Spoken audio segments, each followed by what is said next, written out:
안녕하세요. 회생 읽어주는 남자 구명모 법무사입니다. 이번 시간에는 변제계획안 변경 신청 제도에 대해서 설명드릴 건데요. 이 변제계획안 변경 신청은 개인회생 인가결정 전이든 인가결정 이후든 둘 다 신청을 할 수 있도록 되어 있습니다. 그렇지만 실무상 개인회생 인가 전에는 변제계획안 변경 신청이 흔하게 이루어지거든요. 왜냐하면 기존에 있던 원금 이자가 수정이 된다든지 그런 사유가 있으면 언제든지 변제계획안 변경 신청을 하고 이를 법원에서 받아들이는 것이 당연하지만 변제계획안의 인가결정 이후에는 변제계획안 변경 신청이 상당히 까다롭게 받아들여지고 있습니다.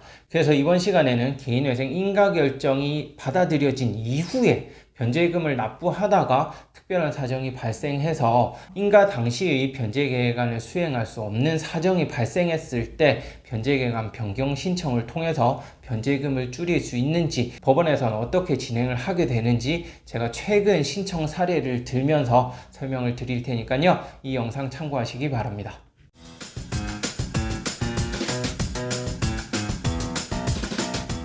채무자가 급여가 줄어들면서 변제계획안 변경 신청을 들어간 사례거든요. 저희 고객이셨는데 제가 최근에 변제계획안 변경 신청을 한 사례입니다. 이분 같은 경우에는 항공기 기장으로 근무를 하시는데요. 기장으로 근무를 하시니까 급여가 상당히 높은 분이세요. 그래서 그만큼 변제 금액도 상당히 많이 나왔습니다. 다만 원금 탕감이 상당히 많이 이루어지는 상태로 인가 결정을 받았거든요.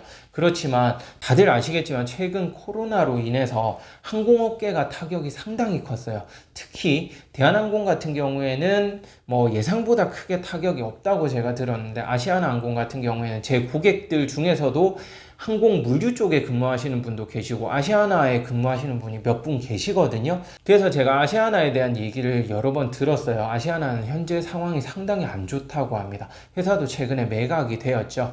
그만큼 정상적인 근무가 이루어지지 않으니까 급여가 상당히 많이 줄었어요. 저희 고객이신 이 기장님 같은 경우에도 무급으로 휴직한 일수가 상당히 많아지면서 거의 1년 가까이 급여가 기존보다 상당히 많이 줄어들었습니다. 그로 인해서 이분이 현재 변제금을 못 낸 게 거의 10개월 동안 변제금을 못 내셨어요. 그래서 법원에서는 폐지 예정 통지서를 저에게 보냈었거든요. 그러면서 저와 연락이 되면서 현재 상황에 대해서 제가 설명을 듣고 개인회생을 재신청을 들어갈 것이냐 아니면은 변제계획안 변경 신청을 들어갈 것인지 고민을 했었는데요. 이분 같은 사례에서는 변제계획안 변경 신청이 충분히 받아들여질 수 있다고 제가 결론이 나와서 이렇게 변경 신청이 들어갔습니다. 변경 신청서를 보고 또 법원에서 보정서가 나왔거든요. 그 보정서의 내용을 보면서 함께 설명을 드릴게요. 네, 함께 내용을 보겠습니다. 보시면 변제계획 변경안 제출서라고 되어 있죠. 사건은 2019년도 사건이에요. 개인회생 되어 있고요. 채무자는 다음과 같은 변제계획 변경 사유가 발생하여 별지와 같이 변제계획 변경안을 제출하니 인가하여 주시기 바랍니다. 이미 인가 결정은 받은 상태인데 변경된 변제계획안을 인가하여 달라, 이런 신청이고요. 그 아래쪽 내용을 한번 볼게요. 내용을 보겠습니다. 채무자는 2019년 12월 18일 2019년도에 이미 인가결정을 받으셨어요. 저희 고객이거든요. 그 당시에 이분이 급여가 평균 915만 원이었습니다. 항공기 기장으로 근무하셨기 때문에, 그리고 경력이 상당히 오래되셨어요. 그래서 급여가 상당히 많은 편이셨습니다. 이 당시에 인가결정을 받아서 월 평균 가용소득이죠. 월 갚는 돈이 770만 원에 이르렀어요. 당시에는 이제 청산가치와 여러 가지 종합적인 부분을 감안해서 이렇게 변제금이 많이 나왔는데요. 그렇지만 이 당시에도 원금 탕감이 상당히 많이 이루어진 상태로 인가결정을 받았거든요. 그래서 인가결정을 받았고 1년여 동안 성실히 변제계획대로 수행하였습니다라고 되어 있죠. 제가 말씀드렸다시피 지금 이번 코로나 사태 이후에 변제금액을 제대로 납부를 못하신 개월수가 거의 10개월에 육박했어요. 사실 폐지 결정이 진작에 났어도 무방한 상황이었지만 다행히도 폐지 결정이 나지는 않고 최근 폐지 예정 통지서가 나와서 상황을 확인하고 변제계획안 변경 신청을 한 거거든요. 그래서 보시면은 월 평균 수입이 640만 원으로 줄어들었죠. 급여가 915만 원이었다가 640만 원까지 줄었습니다. 그런데 변제 금액은 770이죠. 그러면 급여보다 오히려 변제 금액이 더 많죠.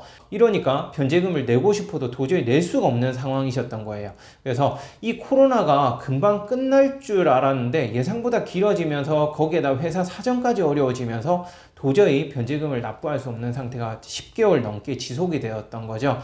생계비 등을 공제할 경우 월 평균 가용소득이 이렇게 감소됩니다. 현재 최근 1년간 급여 평균이 640만 원이니까 여기서 생계비를 공제하고 나면 490만 원을 변제할 수 있다 이 말입니다. 기존에 770만 원에서 이제는 270만 원 가까이 변제 금액을 줄여주세요 라는 신청이 되는 것이죠.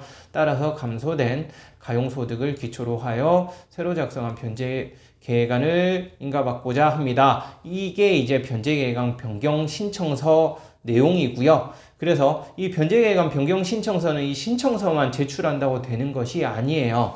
급여 명세서를 제출해야 되고요. 최근 1년간 급여 명세서도 제출해야 되고, 그리고 채무자의 진술서도 제출해야 됩니다. 그 이후에는 진술서를 제출하고 만약 변제계획안 변경 신청서가 받아들여진다 그러면 채권자 집회를 열게 돼요. 왜냐하면 채권자의 의견도 들어야 되기 때문이죠. 이렇게 채권자 집회를 열고 나서 이렇게 변경된 변제계획안을 인가결정하게 됩니다.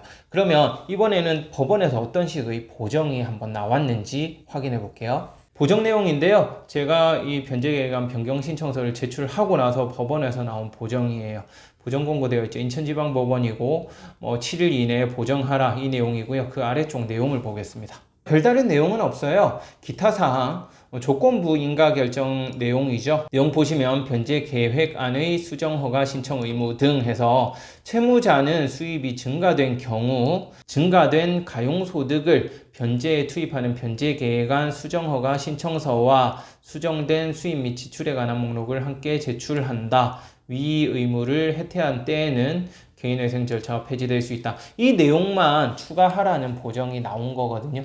이렇게 보정이 나왔다는 뜻은 변제계획안 변경 신청을 받아들여 주겠다라고 지금까지는 볼 수 있는 거죠. 그래서 이렇게 변제계획안 변경 신청을 제출하게 되면 이렇게 조건부로 변제계획안 변경 신청을 받아들여 주게 된다는 점 알고 계시면 될 것 같고요. 이렇게 변제계획안 변경 신청이란 제도는 변제계획안 인가결정 이후에도 변제금을 줄일 수 있는 아주 유용한 제도입니다. 그렇지만 실무상 자주 이용되지는 못해요. 왜냐? 이 변제계획안 변경 신청을 잘 받아주지는 않습니다. 왜냐하면 앞서 제가 설명드린 그런 이유 때문인데요. 이와 같이 불가항력이라고 볼 수 있죠. 본인이 자의적으로 퇴사를 하거나 이직을 한 경우에는 변제계획안 변경 신청이 받아들여질 가능성이 상당히 낮다고 보시면 되는데요. 이와 같이 불가항력에 의해서 급여가 줄어들면서 변제계획안을 수행할 수 없는 특별한 사정이 있을 때에는 이러한 제도를 이용해서 변제 금액을 줄일 수 있다는 점 알고 계시면 될 것 같습니다. 네, 끝까지 시청해 주셔서 감사하고요. 구독, 신청, 좋아요 부탁드리겠습니다. 감사합니다.